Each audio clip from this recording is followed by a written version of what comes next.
Kalingi na lang gyud kayo sa nawong mura magbulag. Hello everyone, welcome to my mini vlog. Charot lang.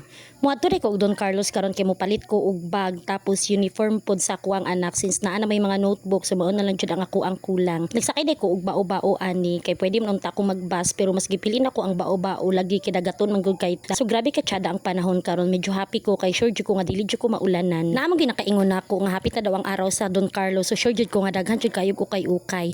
Mao to nga pagabot nako og Don Carlos wala jud ko magmahay kay daghan jud kayo mga ukay-ukay ang naka-display. Nagplano di ay ko nga ukay-ukay nga baga ko ang paliton karon kay sure jud ko nga lig-on tapos makasave pod ta. Ako lang ba o kamo pod nga mas pilion pa ang mag-ukay-ukay kaysa mo palit og mga brand new. Para magud sa ako is mas lig-on pa jud siya no kaysa mga brand new. And ukay-ukay lover jud ko mao jud na ang tinuod. Tsada man jud kayo kung brand new ta pero lagi kay kini pong nag-save pod ta mao na nga padulong ra gyud ta sa ukay-ukay. Ang nabayran tay nako anang duha ka bagi 600 pesos tapos makakita jud ka nga grabe gid ang iyang quality kay tsada man gyud pod pero lagi duha ka oras pud ko nga nagpilian. Dayon way lagtanaw pa og basketball lang ako ang manghod ng pili-pili sa dayon ko og mga balunan di anhi kay para gamitonon karong Lunes. Nipili ko og upat ka buok kay upat man ka buok gyud pod ni sila kay naa lagi ako ang pagumangkon di anhi. Tapos napalit po dayon ko og pencil case para sa ako ang kinder o para pud sa akong anak na bai. Nagkita day mi sa ko ang manghod ani og sayahang asawa mauto nga nakisabay na lang po dayon ko og uli sa ilaha para makasave pod ko og plate. Tapos kung unsa ka tsada sa panahon kaganina pagikan nako is maupod ang kadako pod sa dagong pag-uli nako. Unya nabalaka ko kay wala ra ba jud ko nagdala og payong kay lagi tsada man kayo sa katanan ang panahon. Unya grabe na jud akong piyong-piyong di ana kay kusog na jud kaayo nakapadagan akong manghod kay para dili lang gid may maapsan sa ulan. Tapos pagkaugma kay lagi tabo man diri sa mua kay Domingo ni ato ko sa merkado kay nipalit ko og isda. Tapos kay Father's Day man karon tapos nakita na ko ni siya nga isda nga paborito ni Papa mao ang ako ang gipalit. Reklamo gid ang tindera di anhi kay ang mga tao is wala daw nakaila so sa tinuod lang nakaila jud ko ani nga isda kay mas lami pa gid ni siya kaysa tamban. Tapos pao gid niya nga ako ang gipalit kay paborito gid ni siya ni Papa every time nga makita ko ani nga isda isya gid akong mahuna-hunaan. Dayon kay Father's Day man karon mao to nga nipalit ko og cake di anhi sa Ames Bakery Shop. So lamian gid ni ilahang mga cake di ari diri jud ko gapalit og cake per me pag nay mga event gyud og labi na nay mga birthday. Tapos nakita nako ang kadingilan no nga grabe gid ay kaayo ka busy kay Father's Day man jud karon og daghan jud mga tao nga namalit og mga cake tapos nang grocery na lang po dayon ang uban. Pag uli nako sa balay nakita nako diri ang likod ni grabe ka limpyo so nang limpyo di ako ang igagaw tapos namahog na pud siya di anhi og manok.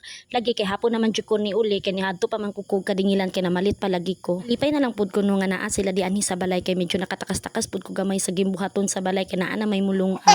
Wala gitawag si Papa ani kay para nga mag picture taking nami kay para makaon na ning cake kay ang mga bata man gudis ganina ra gyud nagsigig balik-balik nga mukaon na daw sila og cake. Happy Father's Day di ay sa mo ang amahan nga buutan no si simple ra jud kay ni akong papa pero grabe gid ni siya kamaayo nga tao. And wala jud ko nagmahay nga siya nga mo ang papa kay grabe gid na siya ka supportive sa amoa. Ug makaingon jud ko nga never gid mi ni Papa nadapatan si mama ra gid ang sige pangusi sa amoa sa bugan pag yun charot lang. Mauna nga blessed jud kayo mi sa mo ang papa kay grabe jud kabuutan nga tao kudos jud kaayo sa katanan. Bisan pa man sa una nga nahugno nga mo ang negosyo na ning kamot gid sila ni mama nga ma-provide gid mi nila sa mo ang mga kinahanglanon mauna nga grabe gid mi ka proud sa mo ang mga ginikanan. Happy Father's Day Papa, we love you so much. So yun lang for today's video. Thank you for watching. Nice.